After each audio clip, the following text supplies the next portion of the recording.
اللہ سے سیکھ لیں۔ کہا اللہ نے سکھا دیا، فتلقا، سکھا دیا۔ یہ سب چیزیں ذہن میں آ رہی ہیں۔ اللہ عطا کر رہا ہے، یہ اللہ سے حاصل کر رہے ہیں، اللہ دے رہا ہے، یہ اللہ سے ان کو یہ مل رہا ہے۔ اور مل کیا رہا ہے کہ میں جب پیدا ہوا تھا تو عرش کے پایوں پہ محمد مصطفیٰ صلی اللہ علیہ وسلم کا نام تھا۔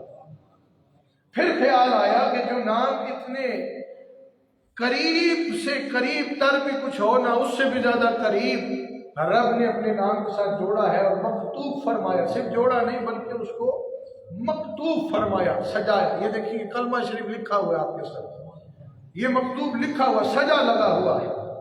ایسے ہی عرش کے پایوں پہ جب رب نے سجایا ہوگا، آج ہم کلمہ شریف لکھتے ہیں، یہ کتنا خوبصورت لکھا ہوا ہے، تو کتنی رونق اور مساجد کی دوبارہ ہو جاتی ہے، آستانوں کی۔ تو مجھے بتائیں عرش کو بھی رب نے سجایا تو اپنے نام کے ساتھ ساتھ مصطفیٰ کے نام سے سجایا۔ اب جناب والا عرش پر مکتوب ہو گیا۔ پھر حضرت آدم علیہ السلام کے جب دل میں خیال آیا، پھر آپ نے دعا فرمائی، اور اس دعا کو سورہ اعراف کی زینت رب نے بنایا۔ آدم علیہ السلام کے نہ آنسو ضائع ہوئے نہ ان کے کلمات ضائع ہوئے۔ ایک ایک چیز کو اللہ نے ہمارے لیے مشعل راہ بنا کر رکھا، تاکہ تمہارا باپ بڑی آزمائش کاٹ کر گیا ہے، بڑی آزمائش انہوں نے کاٹی ہے، تم تو سوچ بھی نہیں سکتے، سب ہم نے تمہارے لیے بیان کر دیا ہے، اب سیکھو اس سے۔ یعنی آدم علیہ السلام کو سکھا کر ہمیں بتا کر ہمیں بھی سکھایا جا رہا ہے کہ رب سے دور نہ ہونا، توبہ کے دروازے کھلے ہوئے۔ اب جناب والا سورہ اعراف کے اندر اللہ رب الجلال آیت نمبر 23 کے اندر ارشاد فرماتا ہے، کیا اللہ فرماتا ہے، قال ربنا ظلمنا انفسنا وان لم تغفر لنا وترحمنا لنكونن من الخاسرين۔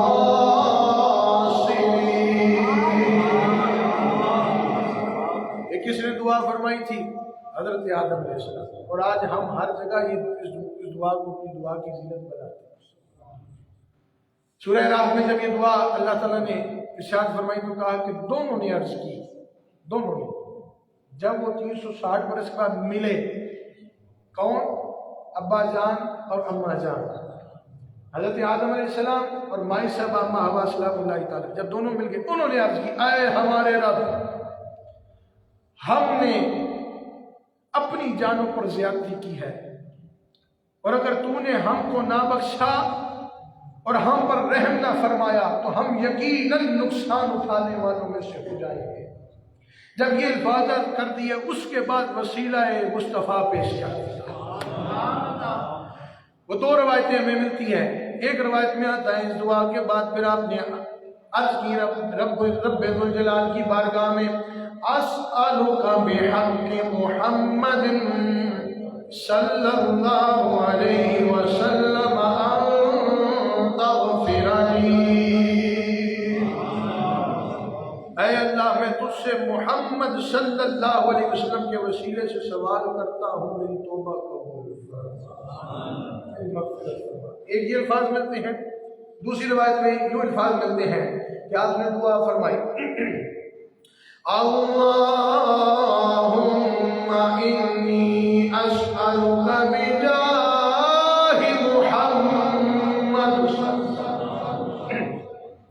بجاہ محمد عبدک وکرامتی علیک ان یغفر لی خطیئتی۔ آپ نے دعا فرمائی کہ اے میرے رب، میں تجھ سے تیرے بندے محمد مصطفیٰ صلی اللہ علیہ وسلم کی جاہ و مرتبت کے طفیل، ان کی کرامت کے صدقے میں جو تو نے انہیں اپنے دربار سے عطا کی ہے، میں توبہ طلب کرتا ہوں۔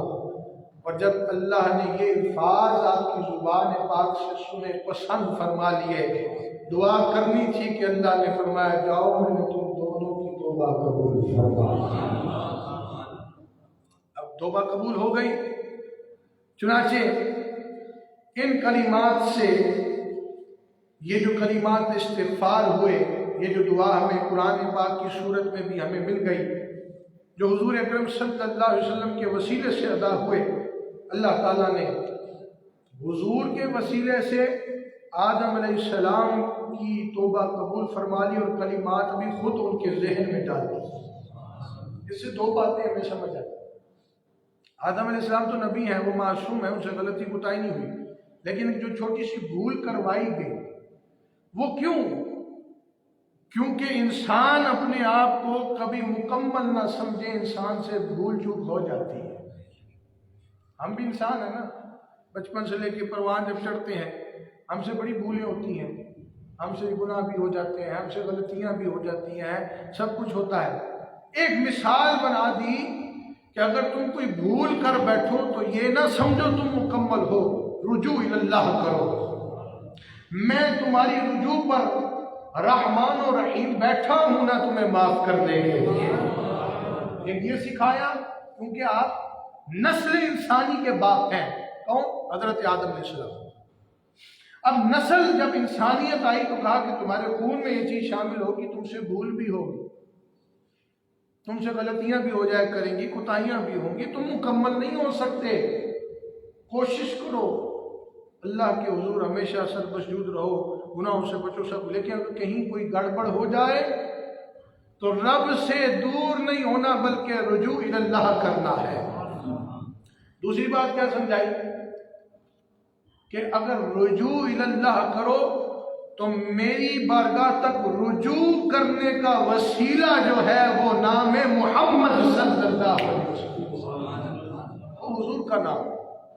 اور جب تک حضور کا نام نہیں ہوگا تو اللہ فرماتا ہے تمہارا رجوع قابل قبول نہیں ہوگا، کیونکہ تمہارے باپ نے بھی جب میری بارگاہ میں رجوع کیا تو میرے پیارے مصطفیٰ کا وسیلہ کیا۔ جب ہمارے والد نے یہ عمل کیا ہے تو ہماری کیا اوقات؟ ہم اب حضور کے وسیلے کو نکال کر کچھ کر سکتے ہیں؟ نہیں کر سکتے۔ کہا جب تمہارے والد سے ہم نے کروا دیا تو تمہارے لیے سبق بنایا کہ جب تم بھی میری بارگاہ تک رجوع کرو تو حضور کے وسیلے سے کرو۔ اب جناب آگے چلتے ہیں۔ جب آپ نے حضور کا وسیلہ پیش کر دیا، یہ پہلی مرتبہ میں نے اکثر تقریر کے اندر اس واقعے کو بڑا مختصر انداز میں بیان کیا، لیکن آج اس تفسیر کی صورت میں مجھے پہلی مرتبہ موقع ملا، میں ذرا اس چیز کی گہرائی سے آپ کو جو ہے وہ آشنا کرنے کی کوشش کر رہا ہوں۔ اللہ تعالیٰ نے ارشاد فرمایا کہ اے آدم علیہ السلام میرے محبوب کو کیسے جانا؟ اب وہ کلمات رب نے سکھا دیے، جب زبان آدم علیہ السلام سے نکلے اللہ کو پسند آ گئے۔ اب محبت بری گفتگو شروع ہو گئی، محبت بری رب کی اور آدم علیہ السلام۔ اے میرے آدم علیہ السلام، آپ نے کیسے پہچانا؟ کہا حضور یا رب کریم، جب تو نے اپنے ید قدرت سے روح پھونکی، میں نے آنکھ کھولی تو عرش پر انہی کا نام سجا ہوا تھا۔ مجھے آج یہ ذہن میں آیا کہ یہ مرتبہ جو تیری بارگاہ میں حضور کو حاصل ہے وہ اور کسی کو حاصل، میں نے وسیلہ پیش کر دیا۔ تو رب نے فرمایا واقعتاً محمد مصطفیٰ صلی اللہ علیہ وسلم مجھے تمام مخلوقات سے زیادہ محبوب ہے۔ آپ نے ان کے واسطے سے مجھ سے درخواست کی ہے، میں نے آپ کی توبہ قبول کر لی۔ اگر میں محمد صلی اللہ علیہ وسلم کو پیدا نہ کرتا تو آپ بھی پیدا نہ ہوتے۔ اور اے آدم آپ کو پتہ ہے یہ کون ہے؟ عرض کی مولا بتائیں۔ کہ یہ وہ ہے جو آپ کی تمام اولاد میں جتنے نبی آئیں گے ان نبیوں کا سرتاج بھی ہوں گے اور آخری نبی بھی یہی ہوں گے۔ آدم علیہ السلام کو اللہ تعالیٰ نے حضور کی یہ تعریف بیان کی۔ اب اس سے اتنا پتہ چلا کہ جو زبان سے حضور کی تعریف کرتا ہے رب کو تعریف پسند فرماتا ہے، اور پھر رب بھی اپنی بارگاہ سے وہی تعریف ارشاد فرماتا ہے۔ دنیا کا آغاز ہے، دنیا میں پہلے انسان آئے، اور ذکر مصطفیٰ ہو رہا ہے۔ اللہ بھی کر رہا ہے، اللہ کے پیارے نبی آدم علیہ السلام بھی کر رہے ہیں۔ ایک اور حدیث پاک حضرت کعب بن عباد رضی اللہ تعالیٰ عنہ بیان کرتے ہیں کہ آدم علیہ السلام نے اپنی اولاد کو وصیت فرمائی کہ بیٹے جب کبھی اللہ تعالیٰ کا ذکر کرو تو ساتھ حضور نبی کریم صلی اللہ علیہ وسلم کا بھی ذکر کیا کرو۔ یہ کون وصیت کر رہا ہے؟ آدم علیہ السلام اپنے بچوں کو۔ اور پھر آگے فرمایا کہ پس بے شک میں نے محمد مصطفیٰ صلی اللہ علیہ وسلم کا اسم گرامی عرش کے پایوں پر لکھا ہوا پایا۔ میں جب روح اور مٹی کے درمیانی سلسلے میں تھا، میں نے تمام آسمانوں کا طواف کیا، کوئی جگہ ان آسمانوں میں ایسی نہیں تھی جہاں اسم محمد صلی اللہ علیہ وسلم نہ لکھا ہو۔ پھر فرمانے لگے بے شک میں نے حوروں کو دیکھا تو ان کے گلوں پر بھی یہی اسم پاک تھا، میں نے جنت کے محلات کو دیکھا، ان کے بانسوں کے پتوں پر بھی یہی اسم پاک تھا، میں نے طوبا کا درخت دیکھا، اس کے پتوں پر بھی یہی اسم پاک تھا، میں نے سدرۃ المنتہا کے پتوں پر دیکھا، اس پر بھی یہی اسم پاک تھا، میں نے دربانوں کی آنکھوں پر دیکھا، ان کی آنکھوں کے اندر بھی یہی اسم پاک تھا، میں نے فرشتوں کی آنکھوں کے درمیان میں دیکھا تو ان کے ماتھے بھی اسی اسم پاک سے چمک رہے ہیں۔ کس اسم پاک سے؟ میرے اور آپ کے کریم آقا صلی اللہ علیہ وسلم کے اسم پاک سے۔ ان میں فرمانے لگے آخر میں کہ تم کثرت سے حضور کا ذکر کیا کرو، کیونکہ میں نے دیکھا ہے کہ ملائکہ ہر گھڑی حضور کا ذکر کرتے ہیں، ملائکہ ہر گھڑی حضور کا ذکر کرتے ہیں۔ تو اب یہ جو توبہ کا سلسلہ وسیلہ مصطفیٰ صلی اللہ علیہ وسلم کی ذریعے قبول ہوا، اس عمل سے یہ منکشف ہو گیا، واضح ہو گیا کہ جو مقبولان بارگاہ ہیں ان کا وسیلہ دے کر رب کی بارگاہ سے کچھ طلب کرنا یہ جائز بھی ہے اور سنت آدم علیہ السلام بھی ہے۔ جیسے حضور عارف کھڑی روم کشمیر نے فرماتے ہیں ہر مشکل دی ان کی یاروں مردان حسنائی کرو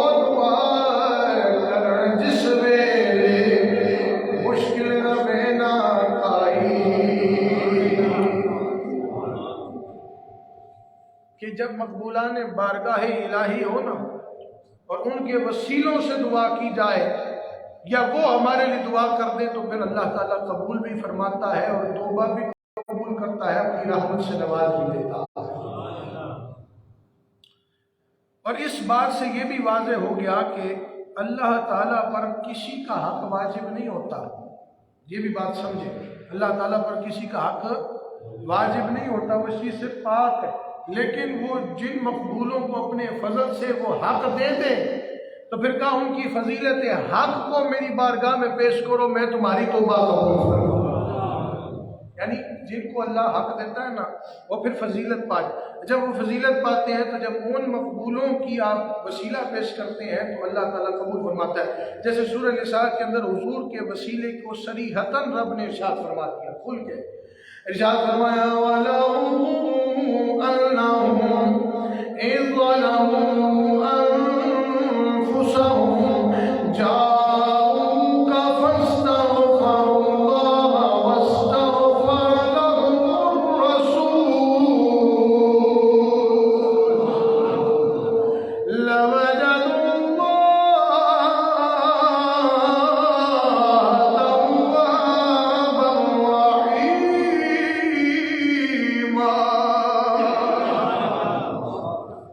سورہ نساء کے اندر آیت نمبر 64 میں اللہ تعالیٰ ارشاد فرماتا ہے اے حبیب صلی اللہ علیہ وسلم، اگر وہ لوگ جب اپنی جانوں پر ظلم کر بیٹھے آپ کی خدمت میں حاضر ہو جاتے تھے، اللہ سے معافی مانگتے تھے، کس کی خدمت میں حاضر ہو کر؟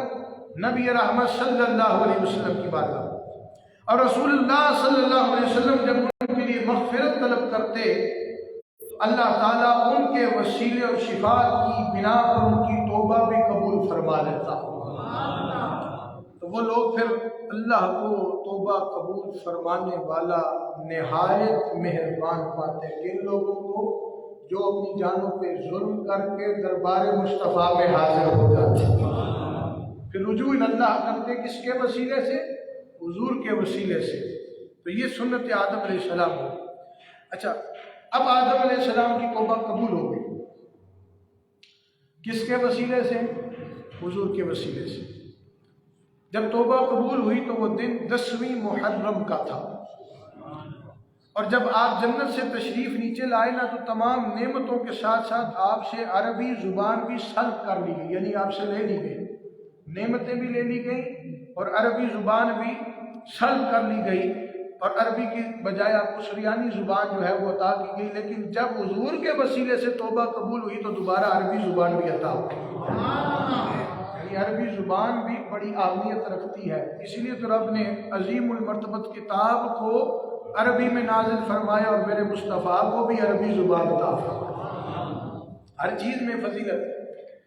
تو اللہ تعالیٰ نے ارشاد فرمایا کہ ہم نے کچھ کلمات سکھا دیے، اور ان کلمات کے ذریعے اللہ تعالیٰ فرماتا ہے ہم نے ان کی توبہ کو قبول فرما لیا۔ اب توبہ کیا ہے؟ جیسے میں نے عرض کیا توبہ رجوع اللہ کا نام ہے۔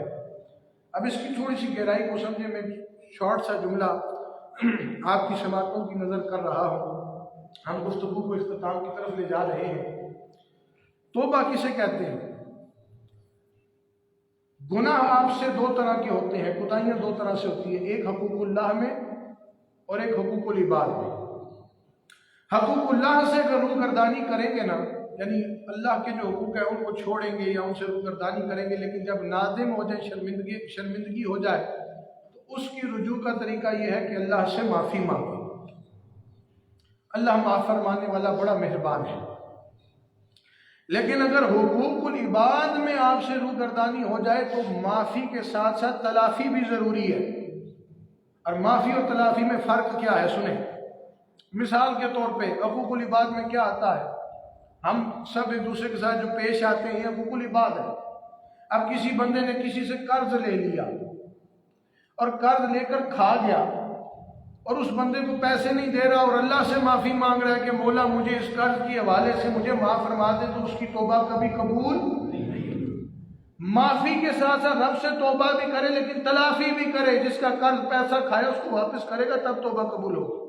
قرض کا 1 روپیہ بھی شہید پر بھی معاف نہیں ہے، پل صراط پر شہید سے بھی سوال ہو جائے گا، جو کہ سیدھا دنیا سے گیا تو اللہ نے جنت کا فیض اس کو عطا کر دیا، قرض کا 1 روپیہ اس پر بھی۔ یہ حقوق العباد ہے۔ اب کسی نے ڈاکو کوئی آ گیا، جی چور آ گیا، اسے ڈاکہ ڈال دیا، کسی کا مال غبن کر لیا۔ کچھ ایسے ہوتے ہیں نا جو گھروں میں گھس کے ڈاکے ڈالتے ہیں، کچھ فراڈ کر کے ڈاکے ڈالتے ہیں۔ آج کل بڑے جدید طریقے ہیں ڈاکے ڈالنے کے بھی، لوگوں کا مال غبن کرنے کے لیے جناب والا ہر وقت ان کے ذہن کام کرتے رہتے ہیں۔ بچیں اس چیز سے۔ اگر آپ نادم ہوں گے، شرمندگی ہو گئی ہے، تو پھر اس کا ایک طریقہ نہیں 2 طریقے ہیں۔ توبہ کریں، پھر اس بندے کو تلاش کریں جس کا مال آپ نے چوری کیا یا دھوکہ کیا یا فریب کیا یا کھا گئے، پھر اس کو واپس کریں۔ واپس نہیں کر سکتے تو اس سے معافی طلب کریں۔ اگر وہ کہہ دے کہ میرا حق تم پر معاف ہے، جاؤ میں نے معاف کیا، پھر اللہ تمہاری توبہ قبول کرتا ہے۔ تو یہ 2 صورتیں ہیں۔ حقوق اللہ براہ راست رب معاف فرما دیتا ہے اگر آپ اس سے توبہ کریں، لیکن حقوق العباد میں اگر نوک جھوک ہو گئی تو پھر معافی بھی مانگنی ہے، ساتھ تلافی بھی کرنی ہے۔ جس کے ساتھ زیادتی کی ہے پھر اس سے بھی معافی مانگنا۔ اگر کسی بندے کا دل آپ سے ناراض ہو گیا اور آپ نے اس سے زیادتی کی ہے، آپ نے جناب والا اس کے ساتھ برا سلوک کیا ہے، آپ نے جناب والا اس کو نقصان پہنچایا ہے، اس کو تکلیف دی ہے، تو اللہ کبھی بھی معاف نہیں فرمائے گا جب تک وہ بندہ آپ کو معاف نہ کرے۔ اس لیے اس چیز کا ضرور خیال کریں۔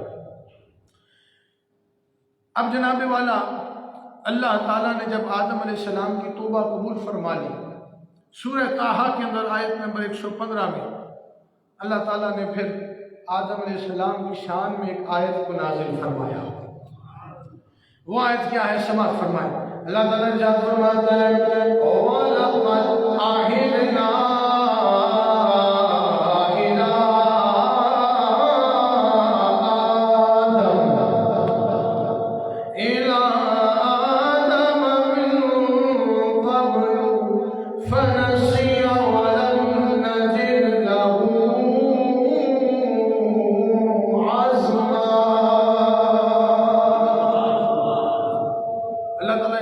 فرماتا ہے، اب دیکھیں کیسے اللہ تعالیٰ نے آدم علیہ السلام کا دامن پاک فرما دیا۔ اس آیت کریمہ میں اس کی صلاحیت وضاحت فرما دی کہ در حقیقت ہم نے ان سے بہت پہلے آدم علیہ السلام کو تاکیدی حکم فرمایا تھا۔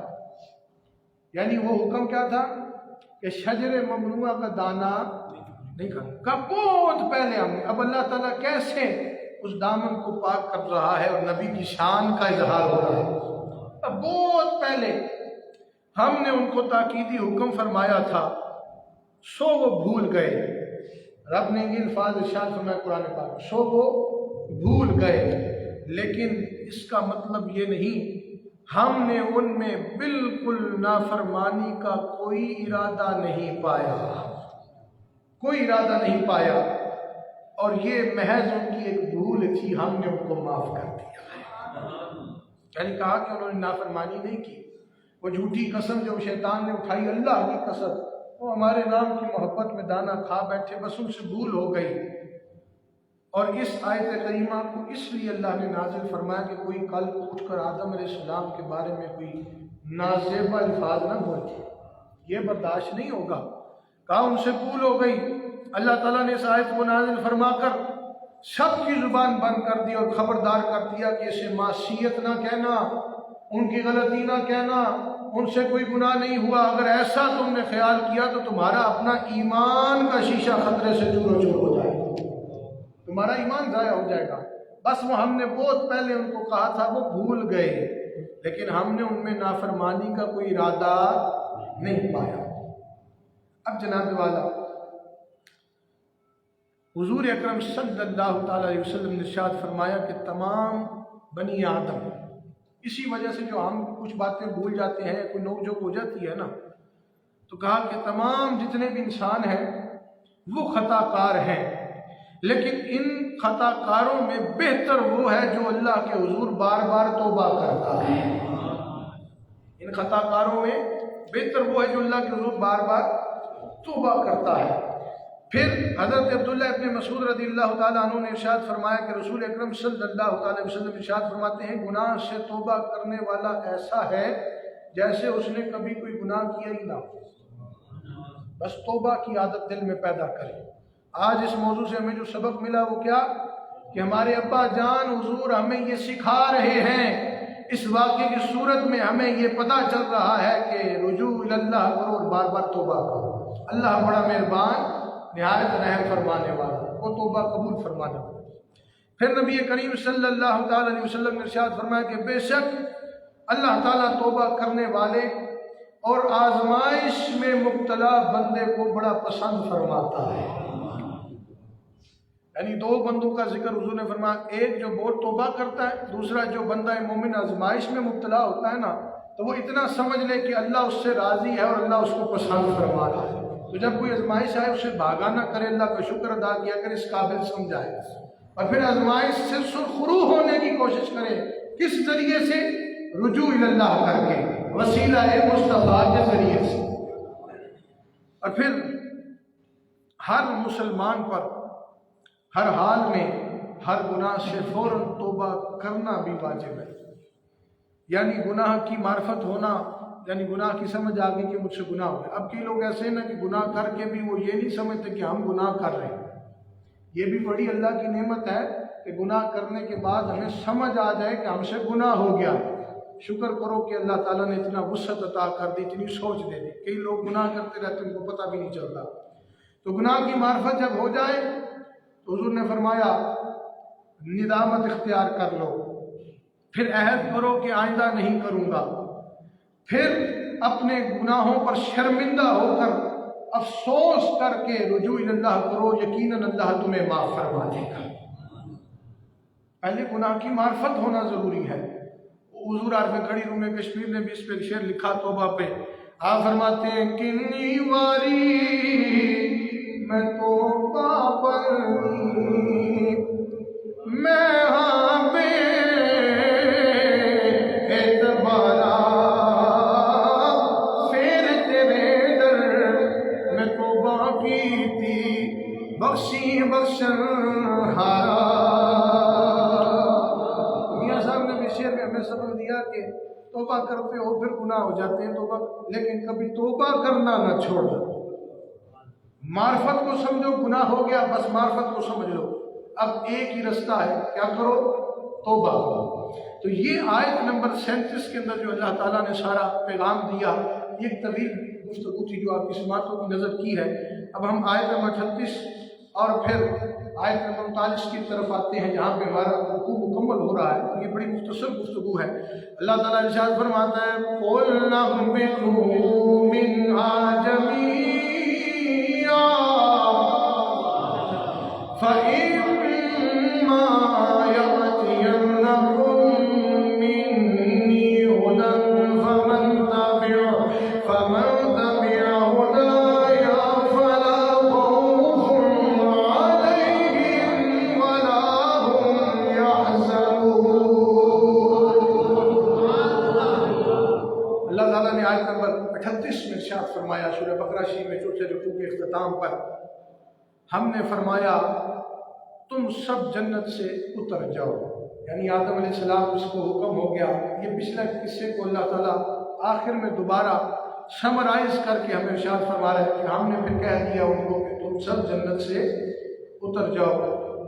اگر تمہارے پاس میری طرف سے کوئی ہدایت پہنچے تو جو بھی میری ہدایت کی پیروی کرے گا اس پر نہ کوئی خوف ہوگا نہ وہ غمگین ہوگی۔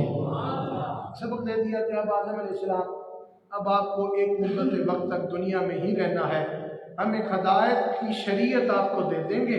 اب جو شریعت میں داخل ہوتا رہے گا آپ سے جڑتا جائے گا، آپ کو بھی کوئی خوف و غم نہیں ہوگا، آپ کے پیروکاروں کو بھی کوئی خوف و غم نہیں ہوگا۔ حضرت آدم علیہ السلام کی توبہ قبول کر لی گئی، بدستور زمین پر رہنے کا حکم باقی رہا۔ حضرت آدم علیہ السلام زمین پر اللہ کے پہلے خلیفہ مقرر ہو گئے تاکہ دنیا میں رہ کر اللہ کی اطاعت کریں اور لوگوں کو اللہ کی اطاعت کی طرف رغبت دلائیں۔ پھر آپ کی اولاد میں اللہ نے 1.25 لاکھ نبیوں کو پیدا فرمایا، انبیاء اکرام علیہ السلام بھی آئے، مرسلین بھی آئے، اور ان سب کے سرتاج آخری نبی بن کے تاجدار مدینہ میرے آقا بھی تشریف لائے۔ ہدایت آتی رہی، لوگوں تک پہنچتی رہی، جو اطاعت قبول کرتا رہا اس کو اللہ نے فرمایا فلا خوف علیہم ولا هم يحزنون، پھر ان کو خوف و خطرہ نہیں ہوگا، ان کو غم نہیں ہوگا۔ خوف کس کو کہتے ہیں؟ آنے والے نقصان کے احساس کو خوف کہتے ہیں، آنے والی پریشانی کے احساس کو خوف کہتے ہیں، آنے والی تکلیف کے احساس کو خوف کہتے ہیں۔ جو بھی آپ کو حاصل نہیں ہوا ہونے والا ہے اور آپ کے دل میں اس کا ڈر پیدا ہو جائے اس کو خوف کہتے ہیں۔ وَلَا هُمْ يَحْزَنُونَ، وہ غمگین نہیں ہوں گے۔ غم کس کو کہتے ہیں؟ کہ اپنے دل کی پسند کی چیز تم سے اگر جدا ہو جائے تو اس کو غم کہتے ہیں۔ جیسے آپ کو کہتے ہیں نا، کوئی آپ کا پیارا دنیا سے چلا جائے، ماں باپ میں سے کوئی فوت ہو جائے، بہن بھائیوں میں سے کوئی، تو آپ کہتے ہیں یہ بڑی غم کی گھڑی ہے۔ کیوں کہتے ہیں؟ آپ کی دل پسند چیز آپ سے جدا ہو گئی۔ تو جو بھی دل پسند چیز آپ سے جدا ہو جائے تو فطرت انسان یہ ہے کہ انسان کا دل غمگین ہوتا ہے۔ خوف اسے کہتے ہیں جو آنے والا خطرہ احساس کر جائے دل، اور غم اس کو کہتے ہیں جو آپ کے دل کے اندر چیز ہو وہ آپ سے جدا ہو جائے، اس کو غم کہتے ہیں۔ اللہ فرماتا ہے جو ہماری اطاعت قبول کرتے ہیں نا، ہم ان کو خوف سے بھی پاک کر دیتے ہیں، غموں سے بھی پاک کر دیتے ہیں۔ اگر کسی آزمائش میں ان کو مبتلا کرتے ہیں تو بس ان کو ہمارا خوف ہے، رب کا ڈر ہوتا ہے اور کسی کا ڈر۔ جیسے حضرت داؤد علیہ السلام قصیر البقاء، کیوں کہ وہ خوف خدا ڈنکے کی چوٹ کا رکھتے تھے، اتنا گہرا خوف خدا کہ دیکھنے میں لوگ کہتے تھے بیمار ہیں اور عیادت کے لیے لوگ آ جاتے تھے، حضور نے فرمایا وہ بیمار نہیں ہوتے تھے، وہ فقط اللہ کا ڈر اپنے سینے میں رکھے ہوتے تھے۔ تو اگر ڈرے تو کس سے ڈرے؟ رب سے ڈرے۔ جیسے کہ اولیاء اللہ کی شان میں بھی اللہ تعالیٰ نے ارشاد فرمایا سورہ یونس کے اندر آیت نمبر 62 میں فرمایا الا ان اولیاء اللہ لا خوف علیہم ولا هم يحزنون۔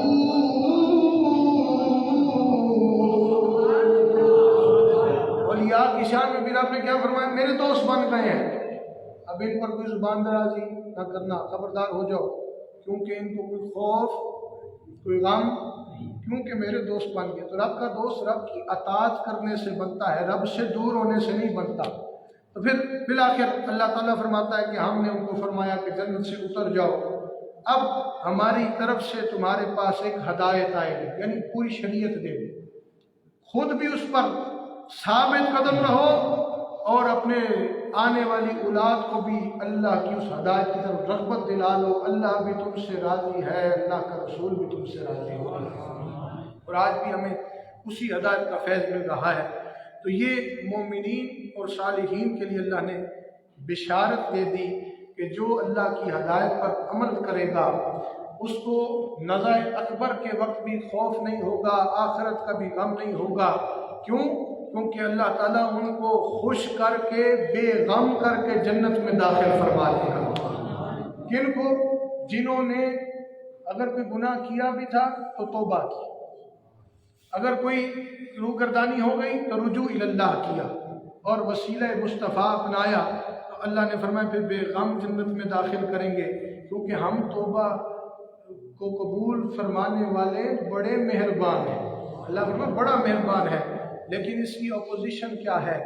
اس کی اپوزیشن آخری جملہ عرض کر رہا ہوں کہ وہ یہ ہے کہ جو گناہ کر کے رب سے دور ہو گیا، رب سے ہی دور ہو گیا، پھر ایک وقت آتا ہے کہ وہ اتنا ذنب آلود ہو جاتا ہے کہ کفر میں مبتلا ہو جاتا ہے، اور اللہ ہمیں ایسے ذنب آلود ہونے سے بچائے۔ اگر کوئی آپ سے غلطی ہو جائے، گناہ ہو جائے، احساس کر کے بس رب سے توبہ کریں، بس نہیں کریں گے وہ ذنب بڑھتا جائے گا، دل کالا ہو جائے گا، یہاں تک کہ ایسا کالا نہ ہو جائے کہ کفر تک مبتلا کر دیا جائے، اور جب کفر میں مبتلا ہو جائیں گے تو آخری اس چوتھے رکوع کی آخری آیت نمبر 39 میں اللہ تعالیٰ ان کافروں کے لیے وعید سناتا ہے۔ اللہ تعالیٰ ارشاد فرماتا ہے وَالَّذِينَ كَفَرُوا وَكَذَّبُوا بِآيَاتِنَا أُولَئِكَ أَصْحَابُ النَّارِ هُمْ فِيهَا خَالِدُونَ۔ اس آیت کے ترجمے پہ بات ختم کر رہا ہوں، کیونکہ اس موضوع پر پہلے بہت تفصیلی گفتگو ہو چکی ہے، وقت ہمارا آج کا مکمل ہو گیا ہے۔ اللہ تعالیٰ فرماتا ہے اور جو لوگ کفر کریں گے، ایک وہ لوگ ہیں جو رب سے توبہ کرتے ہیں، رب سے رجوع کرتے ہیں، جو گناہوں پر شرمندہ ہوتے ہیں، جو ندامت دل میں رکھتے ہیں، پھر اللہ فرماتا ہے پھر ہم بڑی خوشی سے ان کی توبہ کو قبول بھی فرماتے ہیں، پھر ہماری مہربانی وہ دیکھتے ہیں۔ لیکن جو گناہ کر کر کے ہم سے دور ہو جاتے ہیں، ان کے دل ذنب آلود ہو جاتے ہیں، تو وہ جو لوگ کفر کریں گے، ہماری آیتوں کو جھٹلا دیں گے، تو وہی دوزخی ہیں اور اس میں وہ ہمیشہ رہیں گے۔ اللہ تعالیٰ ایسے معاملے سے ہمیں بچا کر رکھے، کیونکہ ہمارے ایمان حضور کی چمک کا صدقہ، ایمان کی روشنی ہمارے سینوں میں موجود ہے، روشن ہے، اور ایسا روشن ہے کہ ہم خود بھی روشن ہیں، اور مومن جب ایمان اس کے دل میں روشنی پیدا کرتا ہے وہ خود بھی روشن ہے، اوروں کو بھی روشن کر دیتا ہے۔ اس لیے بس آج کا موضوع یہ ہے کہ توبہ کریں بس، اور جتنا توبہ کریں گے بار بار توبہ کرنے والے کو اللہ پسند فرماتا ہے۔ توبہ کرنے والا ایسا ہے جو جب توبہ قبول ہو جائے اس کی تو ایسا ہو جاتا ہے جیسے کبھی اس نے گناہ کیا ہی نہ ہو۔ اور اللہ کو دو بندے بڑے پسند ہیں، ایک جو توبہ کثرت سے کرتا ہے، دوسرا جو بندہ مومن آزمائش میں ہو اور پھر بھی رب کا شکر ادا کر رہا ہو، رجوع اللہ کر رہا ہو، اللہ ان کو پسند فرماتا ہے۔ آج الحمدللہ العظیم اللہ کے کرم سے، اس کے فضل سے ہم نے سورہ بقرہ شریف کا چوتھا رکوع مکمل کیا ہے۔ انشاءاللہ زندگی رہی تو 5ویں رکوع کی طرف اگلی جمعرات کو آپ گفتگو سماعت فرمائیں گے۔ آمین۔ بسم اللہ الرحمن الرحیم۔ اللہم صلی علی سیدنا مولانا محمد وعلی آل سیدنا مولانا محمد وبارک وسلم۔ پروردگار عالم، آج کی ہم سب کی حاضری کو قبول فرما، اور ہم نے جو آج توبہ کا سبق پڑھا ہے ہمیں بھی صحیح معنوں میں توبہ کرنے کی توفیق عطا فرما، ہماری توبہ کو بھی آدم علیہ السلام کا صدقہ اپنی بارگاہ میں قبول فرما۔ مولا کریم ہمیں بھی سنت آدم پر چلنے کی توفیق عطا فرما۔ ہم بھی گناہ گار، سیاہ کار بھی ہیں، غفلتوں میں ڈوبے رہتے ہیں، مولا کریم بس ہمیں بھی معافی عطا فرما، بخشش و مغفرت فرما، اور ہمارے مرشد کریم شکیل اجبال کو صحت کاملہ، دراز عمر بالخیر نصیب فرما۔ صلی اللہ تعالی علی رسول خیر خلق سیدنا مولانا محمد وعلى آلہ وصحبہ اجمعین برحمتک یا ارحم الراحمین یا حی یا قیوم یا حی یا قیوم یا حی یا قیوم یا حی یا قیوم یا حی یا قیوم یا حی یا قیوم یا حی یا قیوم یا حی یا قیوم یا حی یا قیوم یا حی یا قیوم یا حی یا قیوم یا حی یا قیوم یا حی یا قیوم یا حی یا قیوم یا حی یا قیوم یا حی یا قیوم یا حی یا قیوم یا حی یا قیوم یا حی یا قیوم یا حی